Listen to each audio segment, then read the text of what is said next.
지옥이라는 표현은 4월 20일에도 나왔던 바. 일자리는 사라지고 민생은 더욱 도탄에 빠지면서 대한민국이 베네수엘라행 지옥 열차에 올라타게 될 것입니다. 역시 기독교에서 주로 쓰는 천국이라는 말도 나왔으니 같은 날 입으로는 민주주의를 외치면서 자유민주주의를 파괴하고 좌파 천국을 만들어 놓았습니다. 게다가 5월 17일에는 동성애에 대한 강력한 반대 입장 표명도. 저는 개인적으로 동성애에 대해서 반대합니다. 저의 정치적 입장에서도 우리가 받아들여서는 안 된다. 5월 12일 부처님 오신 날에는 사찰에 찾아갔으면서도 불교 예식을 거부하기도. 3월 20일 보수 기독교 단체인 한기총에서는 하나님이 내리신 지도자라는 칭송을 듣기도. 우리 하나님께서 일찍이 준비하셨던 황교안 대표님을 자유한국당의 대표님으로 세워주시고. 그런데 정작 지옥은 따로 있었으니 바로 4.3 재보선을 앞둔 상황에서 황 대표의 경기장 유세로 뒷감당 중인 경남FC. 프로축구 K리그 전북현대가 경남FC를 4대1로 꺾었습니다. 2달 가까이 거의 이기지 못하고 12팀 중 11위. 그렇다면 경남FC부터 지옥 열차에 올라타게 된 것일까?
AC/DC의 Highway to Hell.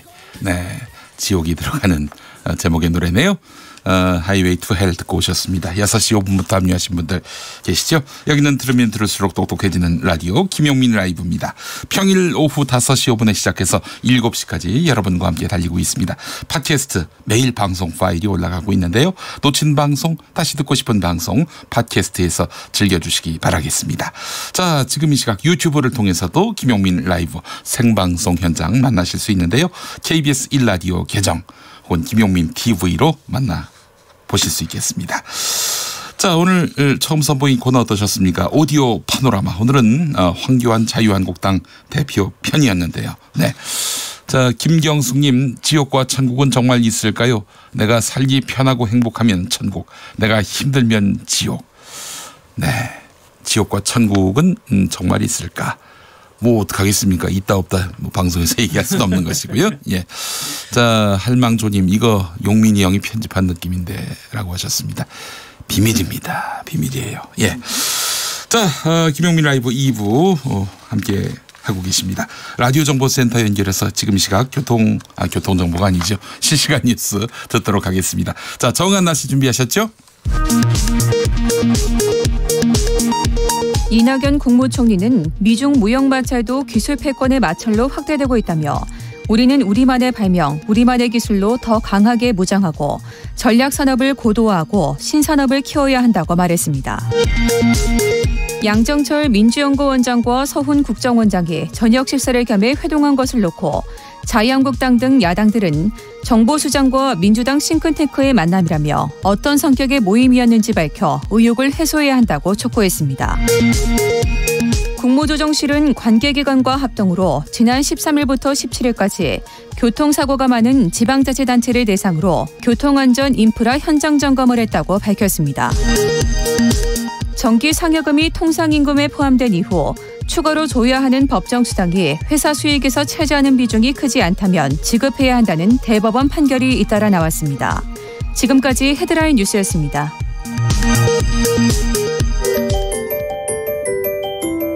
김용민 라이브.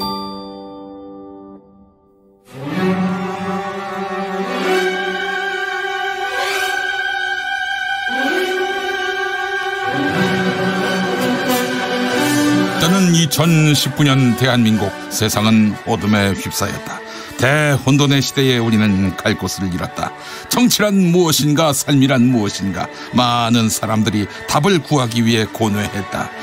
그런데 그때 어둠 속에서 세상을 밝히는 한 남자가 나타났으니 그가 외쳤다. 세상을 보는 눈을 밝히리. 유재일의 밝히리. 오늘 이야기는 아노미, 그 불안에 대하여. 예, 밝히리. 정치평론가 유재일 씨 어서 오십시오. 네, 안녕하십니까. 예. 진실을 밝히기도 하지만 네. 돈도 밝히시는 우리 유재일 평론가 어서 오세요. 또 이렇게 또 매도를 하고 시작하시네요. 네. 네. 자, 본격적인 코너에 앞서서 네. 앞으로 이 코너 어떤 시간인지 짧게 소개해 주신다면. 그러니까 정치, 경제, 사회, 문화 전반에 걸쳐서 이제 이슈가 되고 있는 것들에 대해서 네네. 10분 내외로 짧게 브리핑을 하는, 그리고 생각해볼 어떤 영감을 던지는 그런 코너가 되겠죠. 이 저녁에 화두를 던지시는 겁니다. 화두를 던지는 거죠. 알겠습니다. 자, 그럼 곧바로 들어가도록 네. 하겠습니다. 오늘 어떤 얘기 준비하셨어요? 오늘 일단은 아노미인데. 예, 아노미인데 이제 예. 계기가 된 건 구하라 씨 자살 시도. 아이고 세상에. 네. 무사하신 거죠? 무사하신 거죠. 네. 더 지켜봐야 되지만. 네. 아이고 이렇게 스스로 목숨을 끊으려 했다. 뭐 이런 보도가 나오면은 네. 마음이 많이 우울해지면서도 네. 그래도 이 시도에 그친 걸로 끝나면은 네. 참 다행이다 이런 마음도 듭니다만은 네. 이 스스로 목숨을 끊는 시도 참 많습니다. 특히 네. 유명인들도 뭐 가리지 않아요. 이 네. 자살 시도는. 그렇죠.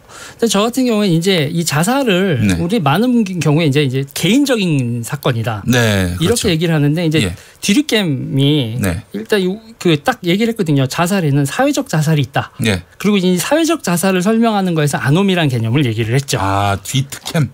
예. 예. 뒤르캠. 뒤르캠. 그렇죠. 어느 나라 사람입니까? 프랑스 사람 아니에요? 아, 그래요? 예. 아, 몰라서 저도. 예. 알겠습니다. 네.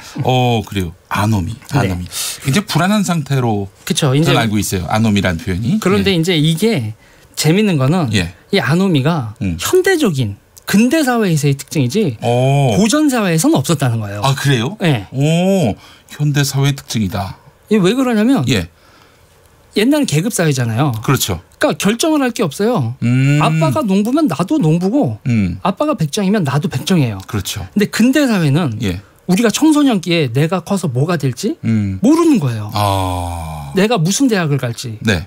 누구와 결혼할지도 모르죠. 그렇죠. 불확실성의 연속. 그렇죠. 옛날에는 그냥 뻔한 거예요. 옆집 순위. 네. 아빠가 정해주면 결혼하는 거지. 그러니까 인생이 그렇게 다 정해지는 거였는데 그게 네. 아니라는 거죠. 아하. 근데 이제 이런 식이 됐을 때 이 네네. 아노미 상태가 왜 현대적인 거냐면, 네. 그러니까 인간이 어떤 앞에 봤을 때, 네. 그러니까 원하는 걸 못 이루는 일이 벌어지는 거잖아요. 원하는 학교를 못 가고, 네. 원하는 직업을 못 얻고, 네. 그리고 삶의 중간 중간에 계속 전환점이 생긴다는 거죠. 네네. 그러면서 이제 그 구하라 씨 같은 경우도 네네. 경력 단절이잖아요. 그러니까 경력 단절. 화려했었던 젊음 다음에 나머지 삶은 또 남자도 잘 만나야 되고 네. 가정도 잘 꾸려야 되고 연기자로 변신을 하든 그렇죠. 사업가가 되든 그 다음 전환이 되는데 네. 연기자 변신도 쉽지 않아, 남자 문제도 쉽지 않아. 그리고 그 다음 인생의 이 경력이 화려했던 이 이력의 다음 이력으로 전환이 쉽지가 않은 거죠. 카라 활동으로 굉장히 빛났던 시절이 있었는데 네. 지금은 자신이 초라해졌다라고 판단했을 수 있다. 그렇죠. 그리고 이제 이게 연예계에서 아티스트들 27세 클럽, 네. 그래서 이제 많은 분들 최근에 이제 샤이니 종현 씨도 있었고 네네. 뭐 옛날에 하면 뭐 많잖아요. 지미 핸드릭스 뭐 커트 코베인 이런 분들도 많은데 네네. 그러니까 27세 경력의 전환점에 쓴 아티스트들이 이상하게 자살을 많이 하는 거죠. 에이미 와인하우스 같은 경우도 그렇고. 그러니까 오죽하면 27세 클럽이라는 말이 있겠어요. 그런데 저는 이게 과연 이년 아티스트들의만의 문제인가? 그리고 우리 사회가 또 재밌는 게 있어요. OECD 자살률 1위 국가예요. 그렇죠. 그것도 압도적인 1위 국가입니다. 몇 년째 지금 1위 자리를 내주질 않아요. 않는다고 하더라고요. 네. 근데 그 문제에 있어서도 우리가 이제 용 PD님하고 저하고 93학번이잖아요. 예, 그렇습니다. 그러니까 우리 때만 해도 대학 졸업하고 취직하면 정년까지 가는 거예요. 그런데 지금 우리 이제 40대 중반에 다음 인생의 또 전환을 생각을 해야 돼요. 그래도 우리는 좀 덜 할지 모르지만 직장 다녔던 뭐 대기업에 갔던 친구들 이제 나머지 인생 어떻게 살아야 되지? 회사 나오면 내가 이룩한 학벌 뭐 그리고 내가 가진 조직 이런 게 다 무의미해진다면 이런 거에서 또 한 번에 아노미가 벌어지는 거예요. 근데 우리 사회가 IMF 이후에 이렇게 경력 단절되는 사람들 그 앞에 갑자기 부장님이 어이 유씨, 어이 김씨 이렇게 자존감을 내팽겨진 채로 사회에 던져지니까 자살률이 폭발적으로 올라갈 수밖에 없는 거죠. 이게 한두 사람의 절망에서 비롯된 자살이 아니라 이 사회 구조적인 문제다 이 말씀인 거 아니에요? 그렇죠. 이 사회 구조적인 문제가 정말 크다는 거예요. 그러니까 우리는 그러니까 어렸을 때요. 어렸을 때 그 죽어라 자율학습을 하면서 좋은 명문대를 가서 좋은 직장을 가면 그러면 인생 끝나는 줄 알았는데 그럴 수 있는 직장이 이제 공무원밖에 안 남았잖아요. 그러니 전부 다 공무원 시험에 몰리고 그리고 경력에 돼 있어서 나중에 재창업을 하면 자영업자 이런 문제들까지 벌어지니까 사회적으로 지금 우리 사회가 이 아노미 상태에 있는 걸 전부 다 개인적인 문제로 보지 사회의 문제로 바라보질 않는다는 거죠. 그래요. KSM님 유튜브에서 글을 하나 올리셨는데 맞아요. 못 참으면 자살, 참고 살면 암. 너무 절망적입니다. 자, 지금 우리 시대인 40대 중반부터 50대 중반까지의 장년들 사이에서 마치 아티스트들의 27살처럼 아노미에 빠져들기 쉬운 감정이 도사리고 있다 이 얘기 아니에요? 그렇죠. 경력 단절이면 다행이죠. 경력 절벽이죠. 경력 절벽. 경력 절벽에다가 자존감 절벽. 이런 일이 벌어지고 있다는 거죠. 자, 그렇다면은 남은 삶을 이끌어가기 위해서는 재교육이 필요하다 이 말씀 같습니다. 재교육도 정말 중요하죠. 재교육도 중요하고 그리고 이제 재교육을 받으면서 나이 먹어서 초심자가 됐을 때 나이 어린 사람이 경력 있는 나이 많은 사람도 서로 존중을 해줘야 되는데 나이 먹어서 초심자가 됐을 때 그 가불감계에 편입이 됐을 때 얼마나 수모를 크게 당했냐 말이죠. 그 을이 되는 경우죠. 그렇죠. 경력이 다 부정당하고 초심자가 됐더니 을이 돼요. 그래서 나이도 어리고 경력도 얕은 누군가로부터 이제 갑질을 당하는 경우. 이런 경우를 말씀하시는 거잖아요. 그렇죠. 그러니까 이제 아주 최근에 이제 사고가 났었던 경우 이제 아파트 경비원 폭행 사건 같은 거. 그분도 누군가의 뭐 교사신고 전직 경찰이었고 이랬던 분들을 향해서 우리가 노후에 이렇게 살아가시는 거에 대한 어떤 존중 의식이 없이 그대로 가불로 보고 위계관계로 보는 거죠.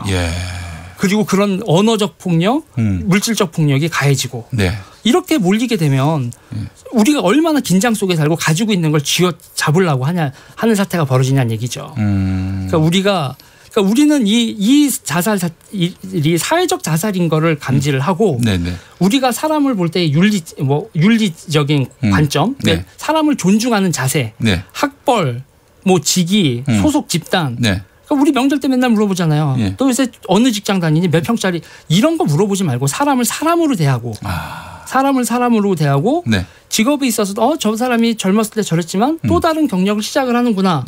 그래서 인생은 90까지니까. 이런 거에 대한 존중이 있어야 되지 않을까 이런 생각을 하는 거죠. 알겠습니다.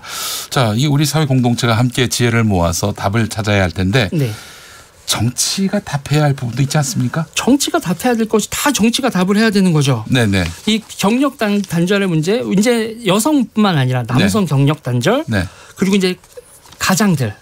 문제들 그리고 그때 가장들이 돼서 노후에 있어야 될 여러 가지 사회 안전망만 돼 있어도 얼마나 우리가 그 위기로부터 절망을 덜 느낄 수 있겠냐는 얘기죠. 네, 사회 안전망, 재교육 이런 것까지 다 준비가 돼 있어야죠. 그런 비전을 가진 정치 세력도 정치인에게 미래를 맡겨야 되겠네요. 그렇죠. 그러니까 이거를 담론화하기 위한 여러 노력이 있어야 된다고 봅니다. 오늘 사실 처음 듣는 얘기입니다. 사실은. 20대 이 아티스트들의 이런 자살 시도 또 자살을 의지박약 이런 정도로만 우리가 그동안 축소해서 봤는데 이게 심각한 문제구나. 그리고 우리가 어지간히 높지 않고 압도적인 일이라는 거죠. 자살률이. 2위 헝가리보다 압도적으로. 이건 사회적으로 해결을 해야 된다. 네, 알겠습니다. 대한민국 자살률 1위. 그 1위의 내막에는 이런 아주 복잡한 사연들이 있었고 이 안에 또 아놈이라는 키워드가 있었다. 오늘 유재일 평론가가 말씀해 주셨습니다. 김소향님, 그럼에도 불구하고 힘내어 살아가야 합니다. 힘들냅시다라고 하셨고, 하늘향기님, 사회구조가 개인 행복에 엄청난 영향을 미치지요. 사회적 자살 참 맞는 말씀이네요 라고 해주셨습니다. 유재일 평론가님, 발키리 내일도 함께합니까? 내일도 함께하죠. 예, 기대하겠습니다. 네, 말씀 잘 들었습니다. 네, 감사합니다.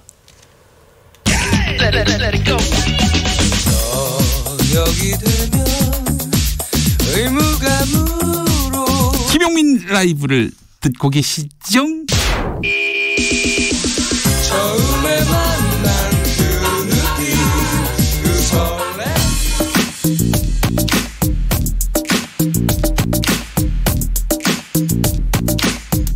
속 인터뷰. 귀에 쏙 맘에 쏙 인터뷰 시간입니다. 미국으로 인해서 참 여러 가지로 곤란해지는 이 동북아시아입니다.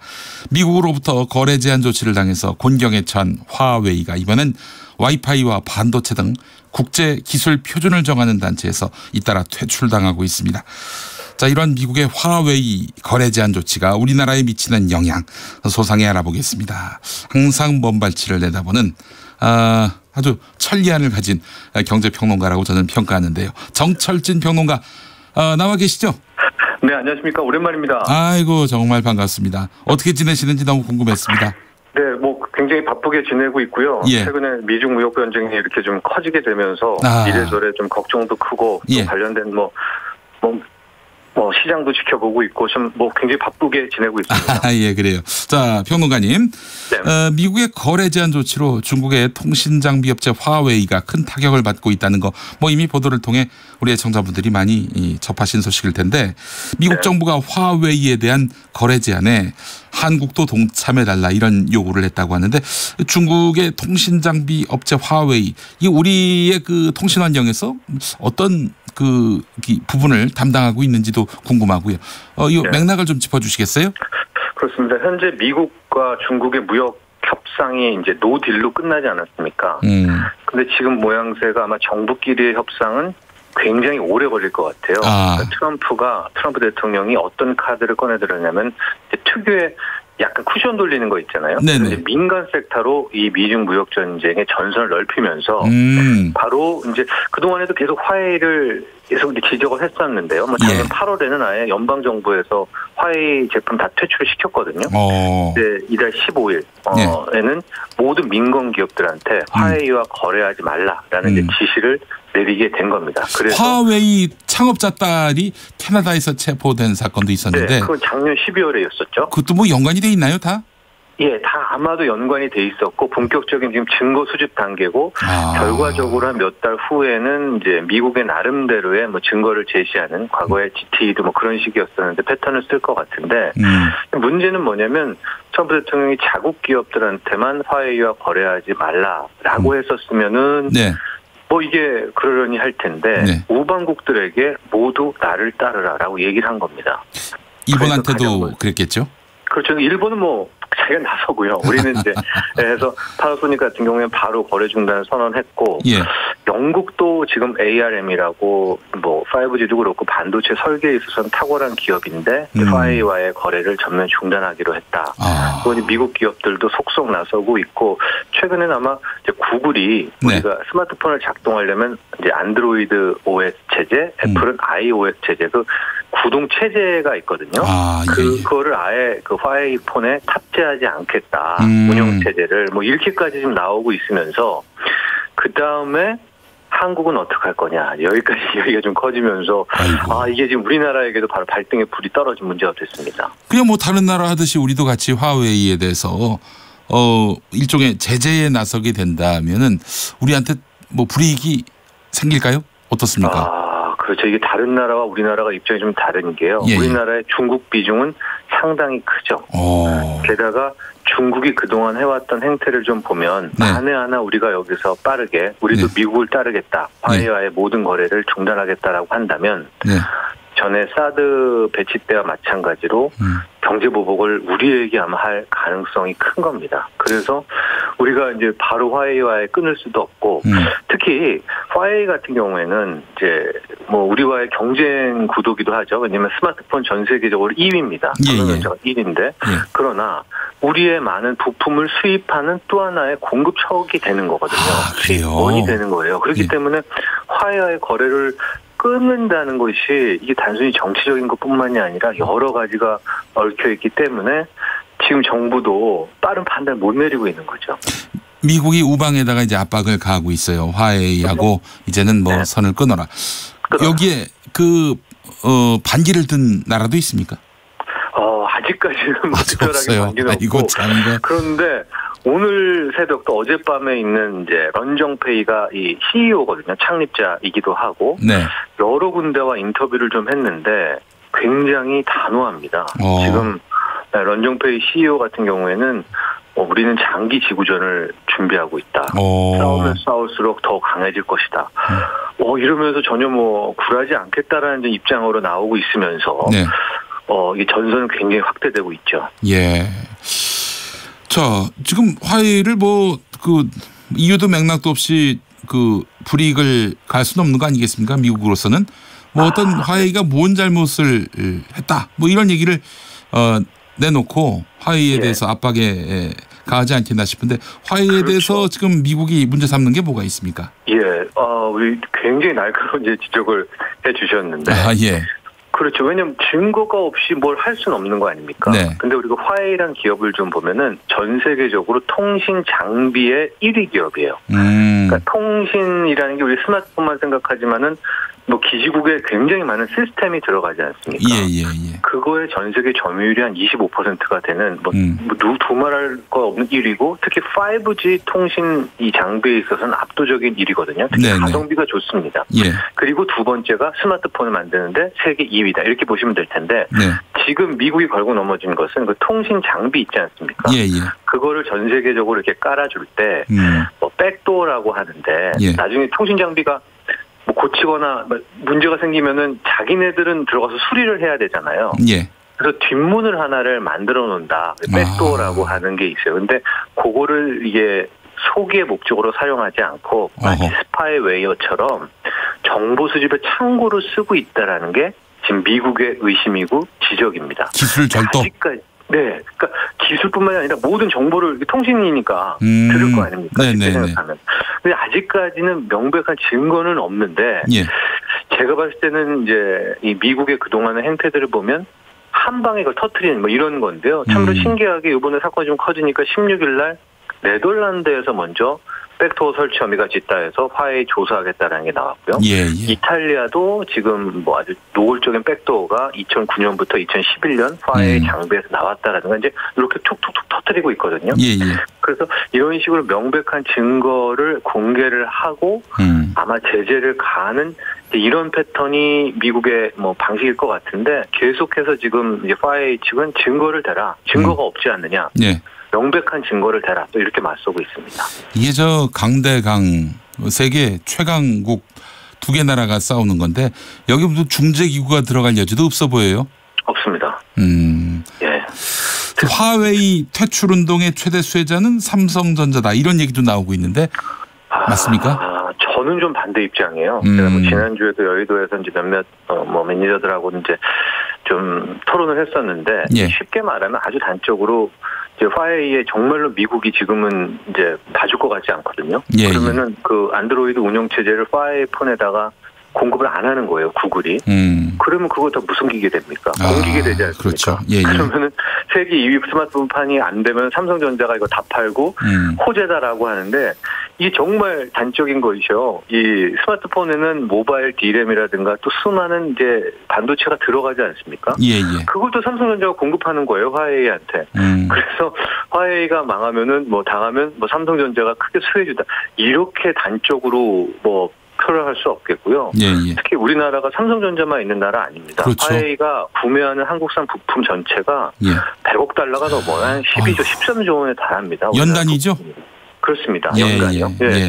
그러니까 이게 뭐 화웨이가 망하면은 당연히 한국이 수혜다. 이렇게까지는 얘기할 수는 단적으로는 없습니다.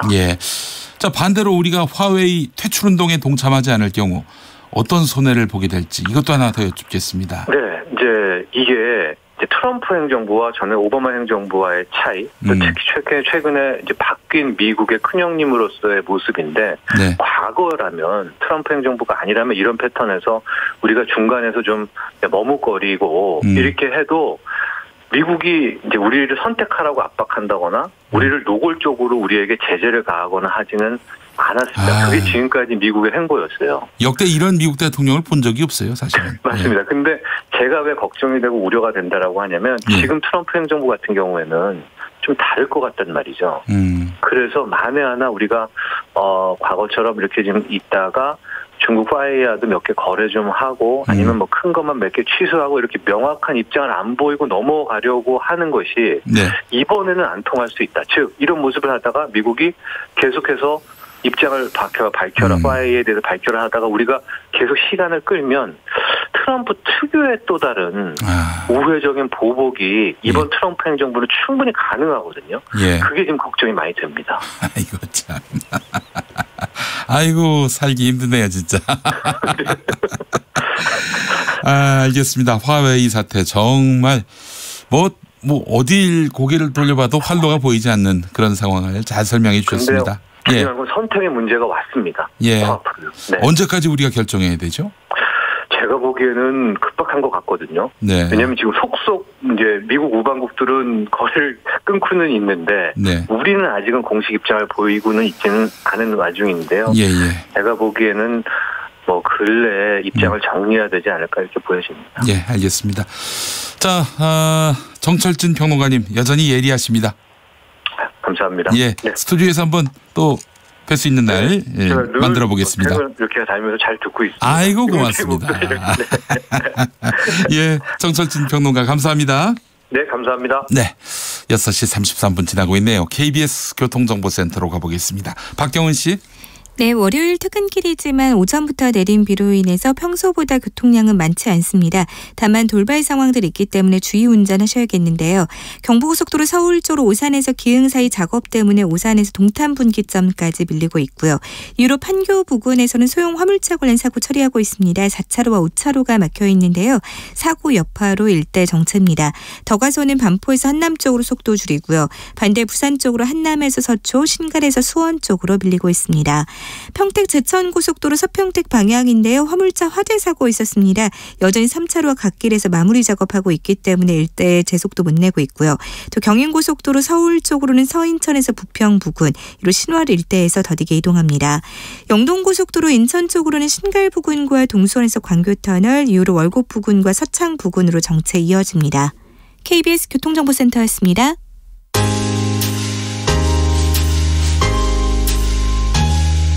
당신의 퇴근길, 야근길, 장보는 길, 학교길, 귀갓길, 정처 없이 걷는 길. 그 모든 길에 함께합니다. 똑똑해지는 시사라디오 김용민 라이브.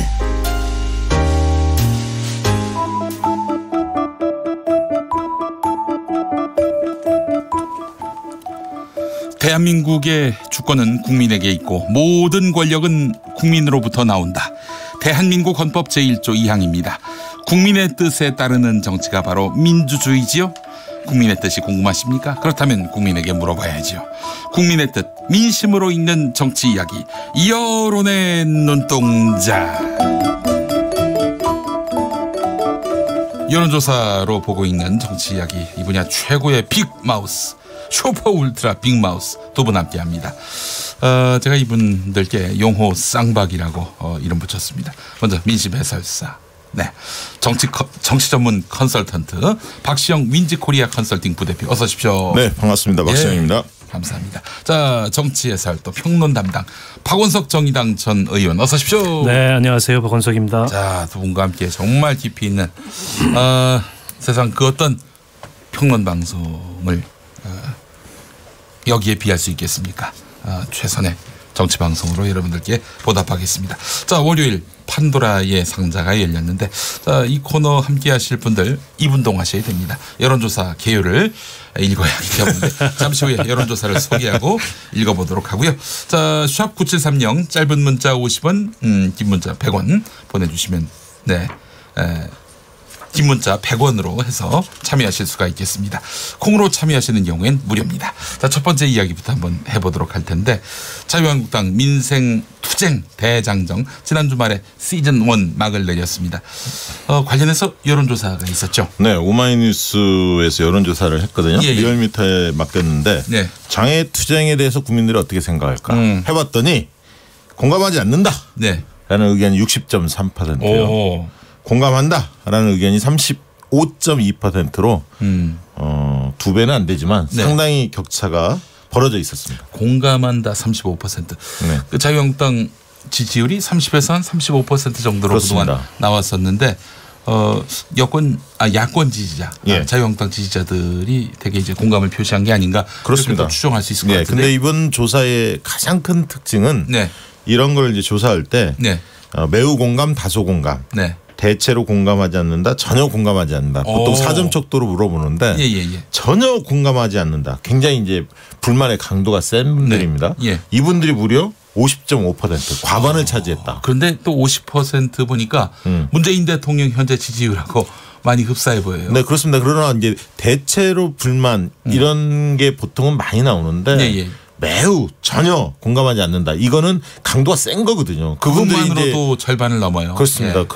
그런 걸 보면 이 장애투쟁에 대한 국민들의 민심이 많이 멀어졌다, 이렇게 볼 수 있을 것 같습니다. 예, 알겠습니다. 이번 조사 기호를 그럼 지금부터 또 제가 읽어보도록 하겠습니다. 할 수 없습니다. 예, 예.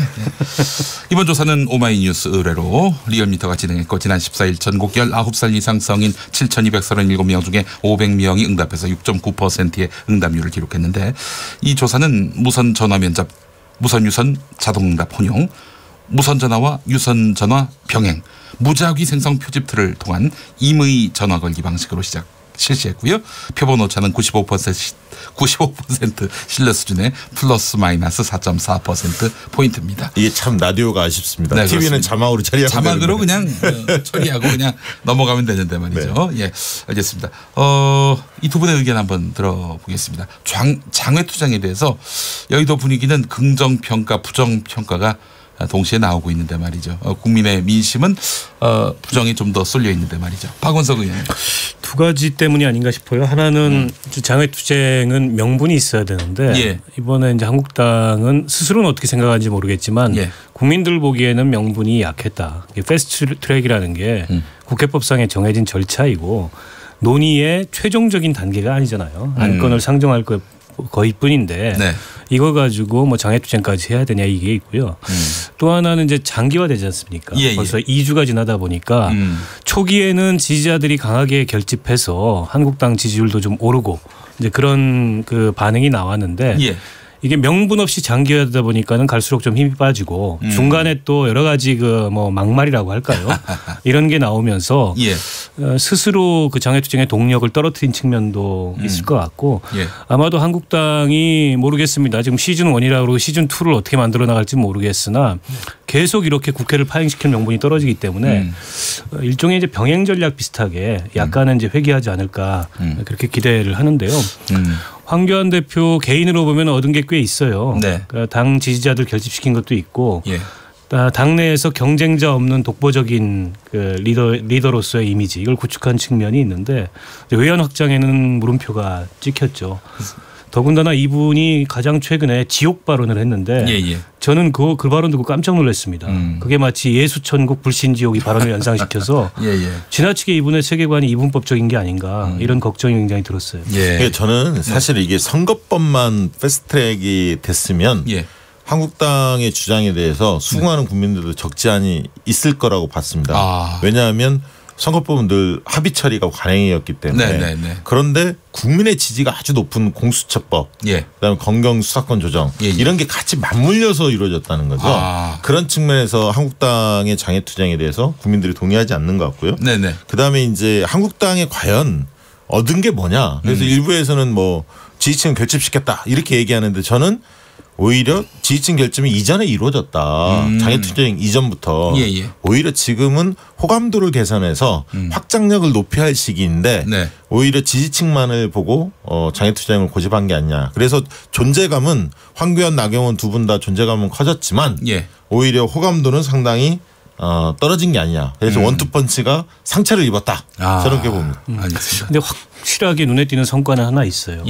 이게 이제 태극기 부대하고 물리적 결합 수준을 넘어서서 화학적 결합의 단계에 지금 이르고 있거든요. 대한애국당의 포지션을 뺏었습니다. 그래서 지난 2주간의 장애투쟁을 통해서 한국당의 애국당 흡수 프로젝트는 대략 끝난 게 아닌가. 그게 한국당한테 얼마나 득이 될지는 모르겠습니다. 사실 국민들은 이미 한 몸으로 보고 있습니다. 그렇죠. 근데 어쨌든 이번 장애투쟁의 최대 피해자가 대한애국당이다 이렇게 봐야 되겠네요. 그런 점이 있죠. 예. 알겠습니다. 또 앞서서 박원석 의원께서 지적을 하셨습니다마는 자유한국당 황교안 대표의 발언 중에서 종교 갈등을 부를 만한 발언들 이런 발언이 또 다른 그 어떤 갈등이 또 촉발되는 지점이 된 것 같아요. 저는 이걸 이렇게 보는데 사실 이명박 전 대통령이 교회 장로 아닙니까? 그렇습니다. 사실 서울시장일 때 뭐 여기저기 교회에서 부르면 웬만하면 다 갔어요. 가서 행사를 하다가 서울시를 하나님께 봉헌한다 이런 말을 해가지고 참 여러 가지로 곤경에 처하기도 했는데 그런 식으로 해서 보수 개신교의 지지를 확실하게 결집시키는 자신에 대한 지지로 결집시키는데 상당한 효과를 낸 것이 아닌가. 그 사찰 가가지고 불교에 전혀 동참하지 않고 이런 거라든지. 저는 그것도 득보다 실이 크다 이렇게 봅니다. 왜냐하면 대형 교회 중심으로 보수 기독교계가 황교안 장로 대통령 만들기 그거는 이미 뛰고 있거든요. 그리고 저는 그런 부분들은 상당한 효과를 거둘 거라고 보는데 불필요하게 불교계를 자극한 게 아닌가 그렇게 생각이 듭니다. 날 봉축 법요식에 그렇습니다. 특히 참석해서. 이제 그 부산, 울산, 경남 선거가 다음 총선이 굉장히 중요한데 그쪽에 또 불교 신자들이 굉장히 많습니다. 영남 쪽에. 그래서 그런 부분들은 오히려 그것보다 실이 크다 이렇게 봅니다. 불교 신자뿐만이 아니라 대형 사찰도 영남에 굉장히 많이 몰려 있고요. 또 대한민국 불교계가 어떻게 보면은 종교적인 피의식이 좀 있습니다. 그게 워낙에 이제 개신교가 좀 공격적인 선교 활동을 하기도 했고 또 그동안에 종교가 정치적 논란이 될 때마다 이명박 전 대통령의 뭐 서울시 하나님께 봉헌한다 이런 것처럼 불교계가 상처를 입는 그런 발언들이 많았기 때문에 굉장히 예민해요. 그래서 이번에도 조계종 종교평화위원회에서 성명이 나왔지 않습니까? 그러려면은 뭐 당대표 하지 마시라라는 건데 저는 황교안 대표가 좀 그 종교적으로 그런 완고함, 뭐 편협함 이런 모습보다는 정치적으로 좀 포용하는 모습을 보여야 되는데 왜냐하면 그 자리에 종교인으로 간 게 아니잖아요. 물론 본인의 종교적 그 자유나 신앙의 자유는 인정하나 정치인으로서 타 종교의 공식 행사에 참여했으면 그 종교의 예법을 따라주는 것이 그동안에 이제 정치인들의 관행이고 관례였어요. 근데 굳이 그럴 필요가 있었을까? 그런 면에서 좀 전에 우리 박시영 대표 말씀하신 것처럼 저거는 마이너스가 훨씬 큰 거죠. 그래요. 지금 당장은 보수 개신교인들의 표를 결집시키는데 도움이 됐을지는 모르겠지만 장기적으로 봤을 때는 먼 안목으로 봤을 때는 불교계 표를 잃었기 때문에 이것도 손해가 만만치 않다. 이런 말씀인 것 같습니다. 자, 그나저나 자유한국당이 6월에는 국회로 돌아올 것인가 아직 상황이 불투명한데요. 네. 5월 국회 파행의 책임이 누구에게 있나 이와 관련한 여론조사가 있어요. 네. 그 KSY가 조사한 건데요. 한국사회여론연구소. 그렇습니다. 예. 국회 파행의 책임이 누구한테 있는지 물어봤더니 네. 한국당이 51.6, 민주당이 27.1로 예. 거의 한국당이 2배가량 그 높은 것으로. 또 하필 또 51.6%. 51.6이면 기억납니까? 박근혜 대통령이 얻은 득표율입니다. 대선 때. 또 5.16 하면 또 박정희 대통령이 좀 떠오르죠. 예, 그렇습니다. 네. 자, 이 조사도 또 개요부터 설명하고 가야 됩니다. 자, 이번 조사는 한국사회여론연구소가 지난 24일부터 이틀 동안 전국 19살 이상 성인 남녀 1,021명을 대상으로 진행했습니다. 95% 신뢰 수준에서 표본 오차는 플러스 마이너스 3.1% 포인트고요. 자, 전화를 통해서 조사를 했고 응답률은 7.4%입니다. 자세한 내용은 한국사회여론연구소나 중앙선거 여론조사 심의위원회 홈페이지를 참고하시면 되겠습니다. 그런데 이번 조사 결과 테이블을 통계표를 보니까요. 네네. 재미있는 현상이 뭐냐면 모든 연령층, 모든 직업과 무관하게 다 그 한국당이 책임이 크다 이런 여론이 높았는데 유독 지역별로 보니까 대구 경북에서만 민주당 책임이 크다 이런 여론이 높았습니다. 그래서 대구 경북만 좀 고립되는 양상을 띠고 있습니다. 그렇군요. 어떻습니까? 한국당 책임론 이거는 전반적으로 한국당에게는 이제 부담이 될 만한 소지가 있지 않을까요? 앞서 장외투쟁에 대해서 공감하지 않는다는 여론이 압도적으로 높았던 것처럼 이번에 이제 장외투쟁의 그 원인을 국회 파행의 원인을 거슬러 올라가 보니 결국에는 이제 패스트트랙에 반발해서 한국당이 나간 건데 그 패스트트랙이라는 것에 대해서 이제 국민들이 보기에도 이거 가지고 무슨 국회를 파행시킬 사안이냐. 게다가 이 패스트트랙 맞겠다고 한국당이 국회 선진화법을 거의 무시하는 이런 모습을 보였던 것도 마이너스 요인이 됐던 것 같고요. 그래서 저는 자꾸 이제 뭐 그 복귀 명분 이런 말씀을 하시는데 아니 정당이 국회에 와서 회의하는데 무슨 명분이 필요합니까? 일단 들어오고 그리고 명분을 스스로 만들어 나가면 되는 게 아닌가 싶고요. 더군다나 한국당이 원내대표 회동을 통해서 내건 그 제시한 조건을 보면 도저히 이거는 민주당이나 다른 정당들이 수용할 수 없는 조건을 내걸었어요. 패스트트랙 철회. 그러니까요. 그 한 번 올려놓은 걸 어떻게 처리합니까? 그래서 저는 저런 식으로 그 조건을 계속 요구해서 한국당이 얻을 게 별로 없고 이게 파행이 장기화되면 또 그 파행에 대한 책임은 누구에게 있는가 이런 여론조사 계속 될 거예요. 그럴수록 한국당한테는 이게 불리해진다 이렇게 봅니다. 그런데 이제 재밌는 조사가 그 조사뿐만 아니라 국회 정상화 조건으로 한국당이 내건 패스트트랙 철회 주장과 관련해서는 또 공감한다는 의견이 44, 공감하지 않는다는 의견이 42.2%로 팽팽히 맞섰습니다. 그 얘기는 뭐냐면 한국당의 그 장애투쟁에 대한 책임은 물으면서도 이 국회 정상화와 관련해서는 한국당의 주장도 새겨들을 필요가 있다. 어떤 국민들의 그런 약간의 이중적인 그런 태도를 읽을 수가 있었습니다. 참 이해하기 어렵네요. 민심은 참. 그러니까 이제 적어도 선거법 문제는 합의 처리하는 게 좋고 한국당이 저렇게까지 반대하는데 한국당의 주장을 외면하고 국회를 끌고 가기는 좀 부담스러운 거 아니냐. 국민은 또 그 한편으로 그렇게 보는 것 같습니다. 고위공직자범죄수사처 같은 경우는 80% 가까운 그렇습니다. 지지율 뭐 이게 나왔다고 여당에서는 그동안 주장해 그러니까 왔는데. 이게 패스트트랙 관련해서는 선거법하고 공수처법을 따로따로 물어봐야 하는데 지금 이렇게 같이 물어보다 보니까 그런 이런 여론이 나온 것 같습니다. 그 패스트트랙 철회해야 한다. 이런 의견, 뭐 철회하면 안 된다 이런 의견, 그 5대5 이렇게 나온 건데, 그렇습니다. 그건 그 조사도 한국사회여론연구소 그렇습니다. 그래서 굳이 조사기에 또 읽을 필요는 없습니다. 알겠습니다. 아유, 다행입니다. 무척 다행입니다. 자, 김용민 라이브 여론의 눈동자 쌍박 박시영 윈지코리아 컨설팅 부대표 그리고 박원석 정의당 전 의원 두 분과 함께하고 있습니다. 자, 최근에 정치권에서 거친 말들이 난무하고 있습니다. 거친 말과 관련해서 우리 국민들이 뭐 아름답다, 훌륭하다, 본이 된다 이렇게 말씀하실 것 같지는 않은데요. 그렇습니다. 이게 이제 막말에 대해서는요. 중도층들이 굉장히 민감해요. 그래요. 이게 적어도 선거 때 스윙보트라고 하지 않습니까? 이쪽 찍었다 저쪽 찍었다. 그럴 때 주요한 것 중에 하나가 이런 품격 이런 걸 따집니다. 도덕성 이런 걸 따지는데 이번 그 여론조사 결과를 보면 정치인의 막말과 망언 책임져야 한다는 의견이 73.2, 표현의 자유다 이렇게 주장한 분들이 19.5%로 압도적으로 정치적 책임 또는 법적인 책임을 져야 한다 이런 네. 의견이 높았고요. 예. 결국은 밥값 하라는 얘기죠. 그렇죠. 예. 예. 그래서 국회 문 닫으면 세비 줄 필요 없다 이런 어떤 인식들이 아울러 있는 것 같습니다. 예. 네.